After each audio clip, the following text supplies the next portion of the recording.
How old were you when you started working at Facebook?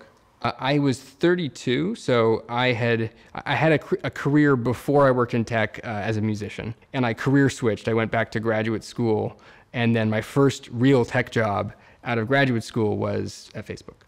How qualified were you for the job that you were given? Not very. I ended up in an interesting situation where, because I had been the main person who was working on privacy issues with respect to Facebook platform, which had many, many, many privacy issues. It was a real hornet's nest of problems because they were giving access to all this Facebook data to developers with very few controls. And because I had been one of the only people who was really focused on this issue, we ended up in a situation a few weeks before the IPO where the press had been calling out these issues over and over again, and they'd been pointing out the ways in which Facebook had not been meeting its obligations.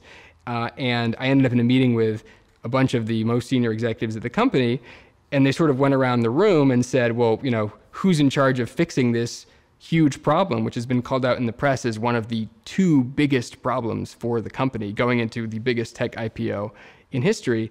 And the answer was me, because no one else really knew anything about it. In retrospect, it was crazy because, this is 9 months into my first job in tech, and you'd think that a company of the size and importance of Facebook, would have really focused and had a team of people and, very senior people working on these issues. But, due to, I'd say, organizational chaos and, a lack of prioritization of privacy, it ended up being me. What did you think about that at the time? I was horrified. I didn't think I was qualified. Did you say that to anybody? I did. Yeah, I did. And the response I got back was basically, don't you think this is important? It was essentially, people above me didn't want to be on the hook for this.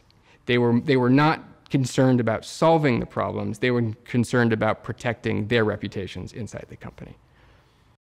I became more and more concerned about the broader data infrastructure of Facebook and the amount of data that Facebook had about its users and the vulnerabilities that the system had, the various ways that data could be extracted, the ways the data could be used against people. And so I started thinking through, what are the worst case scenarios of what people could do with this data?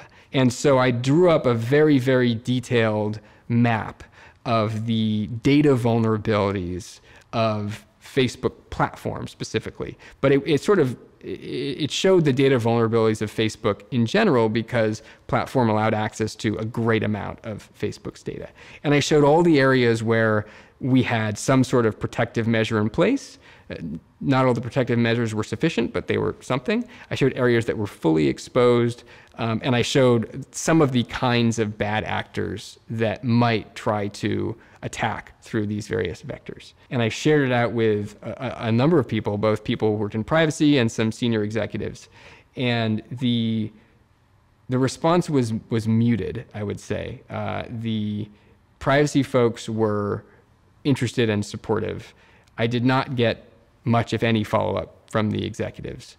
I got the sense that this just wasn't their priority. They weren't that concerned about the vulnerabilities that the company was creating. They were concerned about revenue growth and user growth. And that was expressed to you, or that's something that you just gleaned from the interactions? From the lack of a response, I gathered that, yeah. And how senior were the senior executives? Very senior, among the top 5 executives of the company. So essentially, you were raising concerns about the vulnerability of Facebook to be used for bad purposes as opposed to good. Yes.